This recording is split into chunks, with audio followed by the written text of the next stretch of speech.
In 2006, two ordinary office workers, Mark Merrill and Brandon Beck, who were crazy about a mod for the Blizzard game Warcraft 3 that was titled Defense of the Ancients at that time, left their company and decided to start their games business and co-founded Riot Games. Mark and Brandon wanted to develop a Dota-style mobile game, but not as a mod. So they teamed up with Steve Guinsu-Feek, a designer of the original Defense of the Ancients mod, and Steve Pendragon-Mascon, the creator of DotaAllStars.com, a community website for Dota players. So in September 2006, they started developing a game, and League of Legends Clash of Fates was first introduced to the public on October 7, 2008. After closed beta on April 10th and open beta on October 22nd, and on October 27, 2009, Riot Games released League of Legends, and the Clash of Fates subtitle was dropped. The game became very popular with its neat graphics and low entry barriers, and above all, it was free to play without the use of platforms such as Warcraft. MOBA began with Aeon of Strife, a custom map for StarCraft. League of Legends was distributed in South Korea in 2011, where StarCraft was tremendously popular. By March 2012, League of Legends had become the #1 title in Korean PC cafes. South Korea dominated the League of Legends World Championship.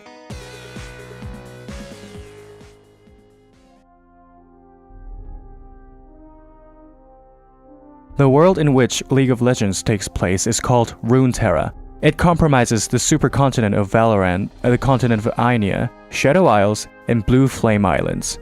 The Kingdom of Demacia is a nation located in the western part of North Valorant, sharing its borders with the Empire of Noxus.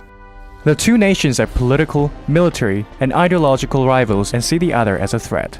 Demacia is ruled by Jarvan III and values the ideals of justice, honor, and duty highly.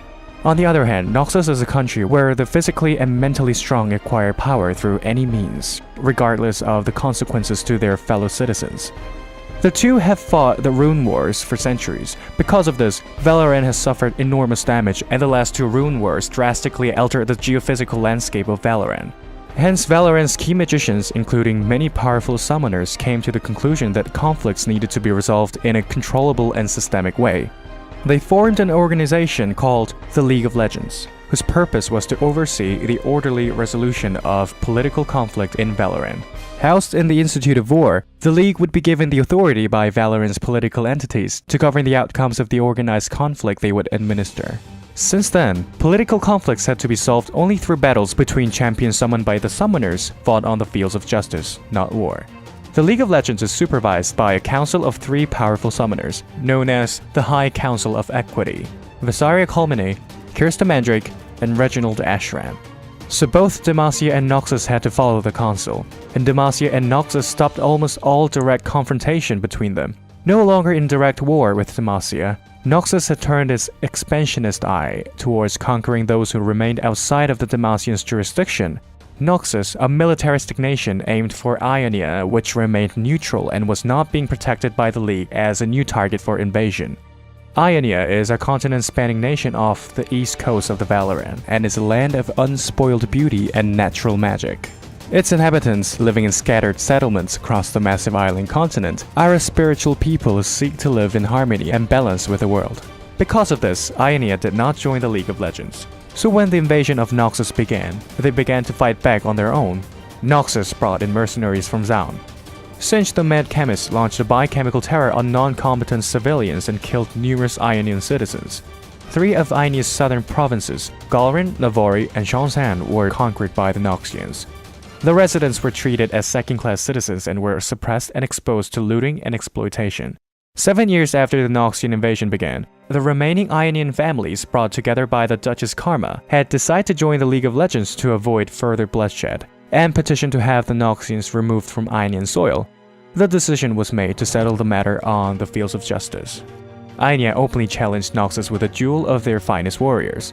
The match between Ionia and Noxus was coined the Trial for the Isle. Despite the best efforts of Ionian champions, they lost. Noxus was granted the right to maintain its occupation of the Ionian provinces, and no appeal of the decision could be made for 15 years. However, 7 years later, when a single Shojin monk set fire to himself in protest of the Noxian occupation, The world was shocked. Almost immediately, there was a public outcry for the league to reconsider its ruling. Moved to action, many of Aenea's most notable figures spoke out, demanding an early rematch.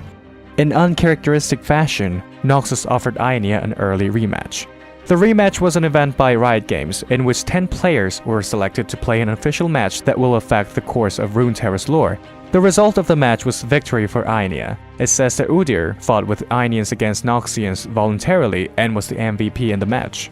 Anyway, Aenea achieved independence from Noxus, and Riot Games presented Aenean Boots of Lucidity as a reward for winning the second trial for the Isle.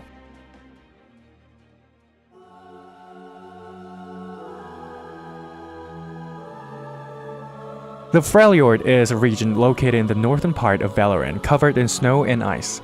The region was divided and dominated between 3 nomad tribes, the Avarosan, the Frostguard, and the Winter's Claw. These 3 tribes had war over Freljord. One day Mowgli, the princess of the Frostguards, suddenly died and Lysandra became the new leader. Lysandra swore fealty to another of the 3 princesses of Freljord, Ashe of the Avarosan, who desired for unification of Freljord. Freljord's hegemony began to tilt toward Ashe. At the same time, Tryndamere, the barbarian king, married Ashe for political reasons and allied himself with her to prepare against the invasion by Noxus, and Freljord has maintained a stable population and government structure. In April 2013, however, everything changed when Lysandra joined the Champions. Freljord was once ruled by humans. They were led by 3 sisters, Avarosa, Cyrilda, and Lysandra. The Frozen Watchers approached them, offering gifts, magic, and immortality in exchange for their services and loyalty. The sisters and their people were titled the Iceborn. Lysandra became the Seeker and voice of the Watchers, secretly betraying her sisters in exchange for her master's power. The Iceborn served the Watchers willingly at first, winning them a vast empire and building them the fortress now standing over the Howling Abyss. After some time, 2 Iceborn leaders, Avarosa and Cyrilda, united the Iceborn and started a rebellion against the Watchers, tired of their servitude. The final stand against the Watchers took place on the bridge crossing the Howling Abyss.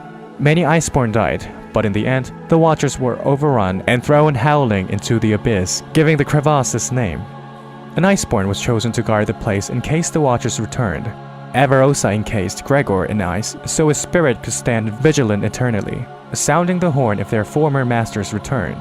After the defeat of the Watchers, one Iceborn, the Seeker, who stood on the side of the Watchers, killed the survived Iceborns one by one, including Avarosa. You can find out the identity of the Seeker in Gregor's quote if you enter the store as Lysandra in the Howling Abyss. Seeker, you still live?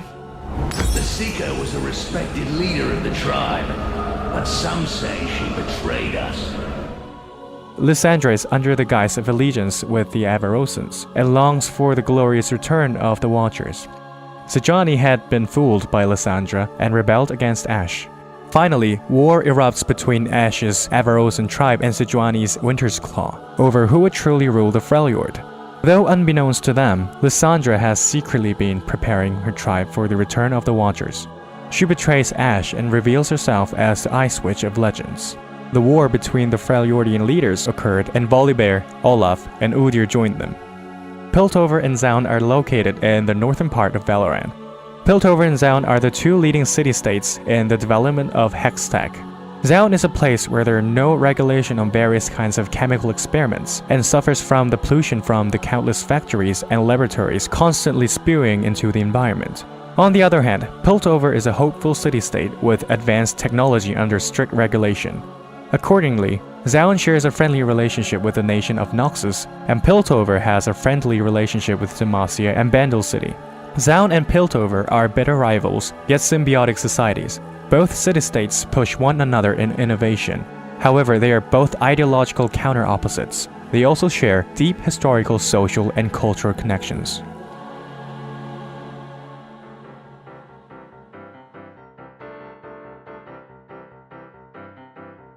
Bandle City, which is famous for Heimerdinger's hometown, is the land of Yordles located in the southeastern part of Valoran. The word Yordle is a combination of Yoda and Yaddle from Star Wars.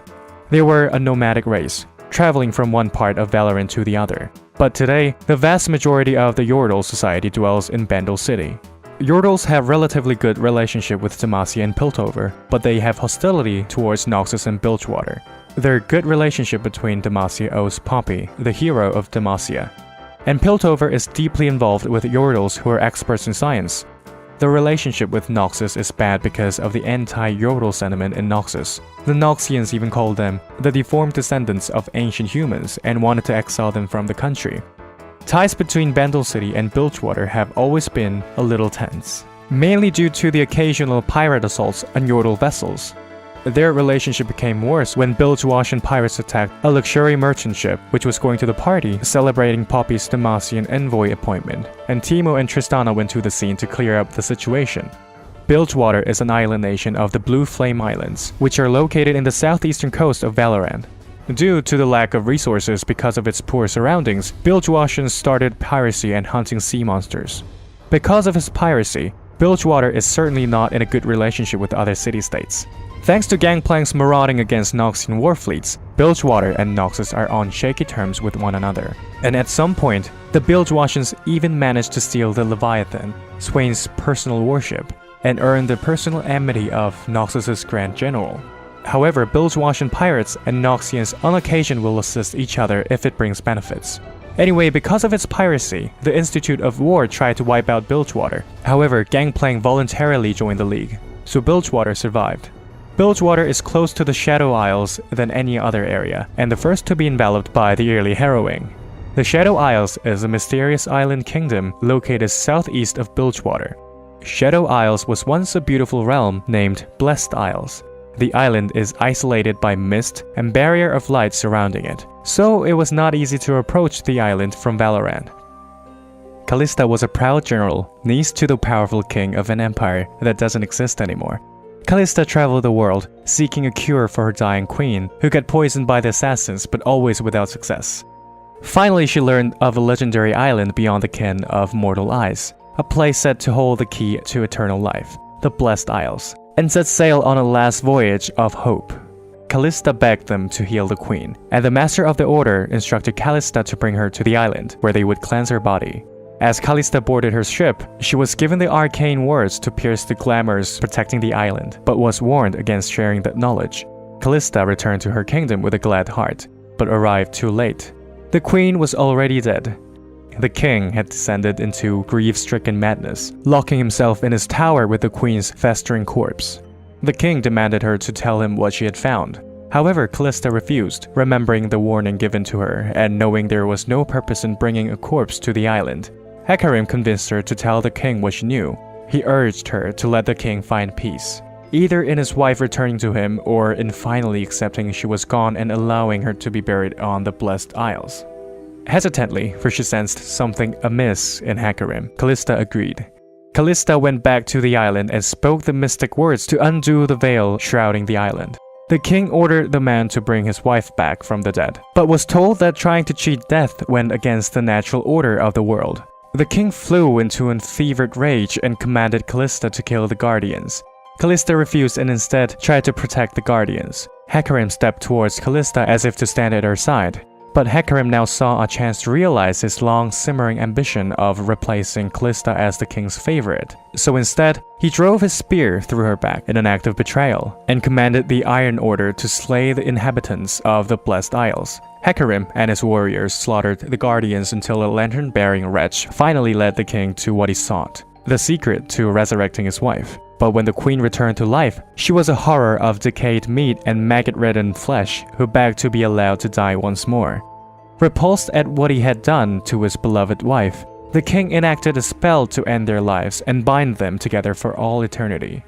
His conjuration was successful, but unwittingly empowered by the many potent magical artifacts stored on the island, its power was increased 100-fold. A hurricane of black mist surrounded the king, spreading across the island and killing everything it touched. All living things slain by the black mist became undead. As uncontrolled sorcery filled him, Hecarim and his mighty steed were fused together in a monstrous abomination that reflected the true darkness of his soul. Also Thresh, who was once a member of an order devoted to gathering and protecting knowledge, became what he is now. Maokai, the first and the strongest nature spirit of the Blessed Isles, turned into a twisted treant when the mist leached life from him. But Maokai's heartwood was saturated with the precious water of life, saving him from the terrible fate of undeath. Meanwhile, after the Blessed Isle's cataclysm, Mordekaiser was unleashed once again, when the vaults securing Mordekaiser's skull were torn asunder.